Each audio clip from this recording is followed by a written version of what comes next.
Clownfish and sea anemone in the reef. The relationship between clownfish and sea anemones is one of the most fascinating and well-known examples of symbiosis in the animal kingdom, particularly in marine ecosystems. Found primarily in the warm, shallow waters of coral reefs in the Indo-Pacific, the interaction between these two species showcases the delicate balance of life underwater. Let's dive deeper into this incredible connection, exploring their biology, behavior, and the ecological importance of their relationship. Coral reefs, the habitat.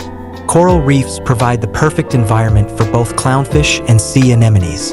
These reefs, often referred to as rainforests of the sea, are teeming with life thanks to their complex structures and biodiversity.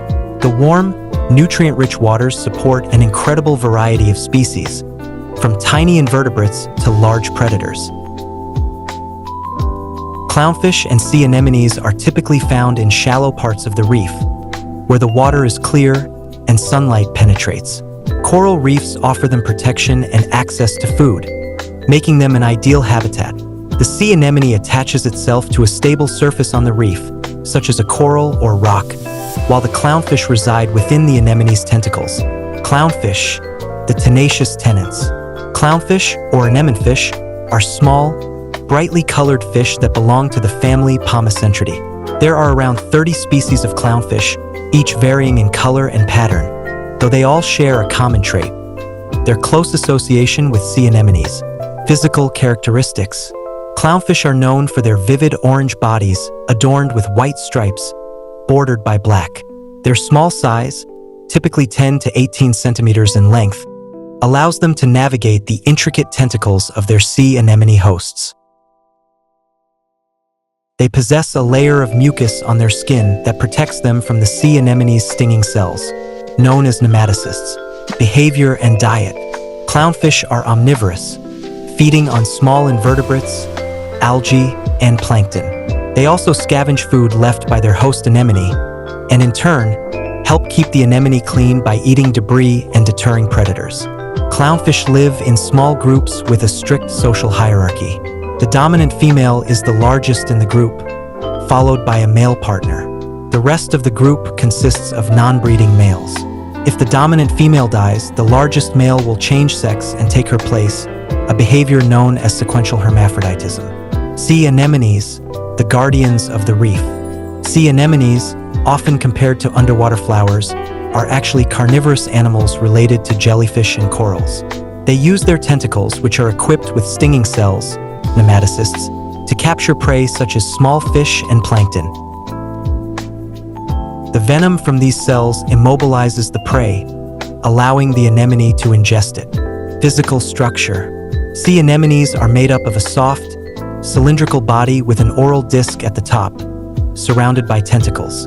These tentacles are highly sensitive and can retract when threatened. Anemones attach themselves to hard surfaces in the reef, where they remain relatively stationary, waiting for prey to pass by. Symbiosis. Mutualism in action. The relationship between clownfish and sea anemones is a form of mutualism, where both species benefit from the interaction. Here's how benefits to the clownfish. 1. Protection. The clownfish receive shelter from predators by living among the anemone's tentacles. Most fish avoid the venomous sting of the anemone, but the clownfish's protective mucus allows them to move freely. 2. Safe breeding ground. Clownfish lay their eggs on a flat surface close to their host anemone, ensuring the eggs are protected from predators. 3. Access to food. Clownfish feed on the leftovers from the anemone's meals, as well as plankton and small organisms that get caught in the tentacles. Benefits to the sea anemone. 1. Cleaning and maintenance. Clownfish help keep the anemone clean by eating algae and deterring parasites. 2. Increased water circulation. The movement of the clownfish through the anemone's tentacles helps circulate water, which improves respiration for the anemone. 3. Protection from predators. Clownfish aggressively defend their anemone from potential threats, including other fish and invertebrates that might harm the anemone. Adaptations and coevolution. The clownfish's immunity to the anemone's sting is a result of a thick mucus layer on their skin, which scientists believe evolved specifically to allow them to live within the anemone. This adaptation likely occurred over many generations, as clownfish developed the ability to avoid being stung. Anemones, in turn, seem to have evolved to tolerate the presence of clownfish, which help them by removing debris and increasing their food intake. This mutual dependence is a beautiful example of how species evolve in response to one another. Key role of clownfish and anemones in the ecosystem. The interaction between clownfish and sea anemones plays an important role in the larger reef ecosystem. By defending their host anemones, clownfish contribute to maintaining the anemone population, which in turn provides habitat for other reef species. Sea anemones are also an important part of the food chain, preying on small fish and invertebrates while also serving as prey for larger species. Threats to clownfish, sea anemones, and coral reefs. Unfortunately, like many marine species, clownfish and sea anemones face numerous threats. Coral reefs are incredibly sensitive to changes in water temperature, pollution, and human activity.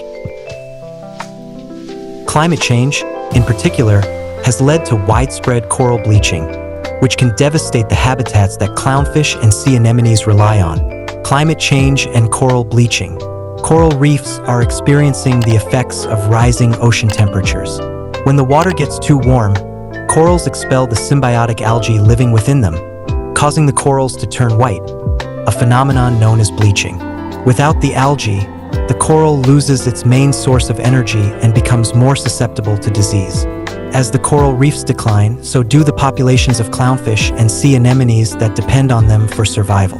The loss of coral habitat can lead to the collapse of these symbiotic relationships, affecting the entire marine ecosystem. Human impact, overfishing, pollution, and the aquarium trade also threaten clownfish populations.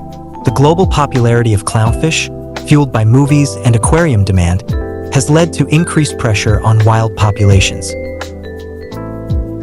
Although efforts are being made to breed clownfish in captivity, habitat loss continues to be a significant issue.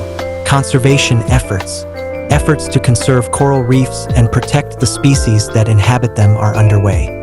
Marine protected areas, MPAs, have been established in many parts of the world to limit human activity and allow ecosystems to recover. Scientists and conservationists are also working on coral restoration projects, including coral farming and transplantation, to help regenerate damaged reefs.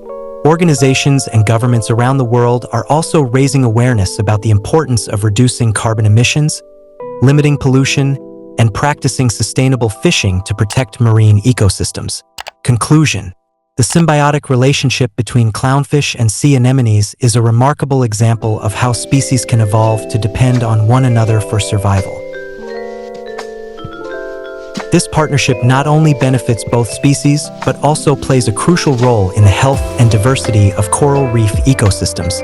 As we continue to study and appreciate the complexity of life in the oceans, it becomes clear that preserving these ecosystems is essential for maintaining the balance of marine life. Protecting clownfish, sea anemones, and their coral reef habitats will require global cooperation and sustainable practices.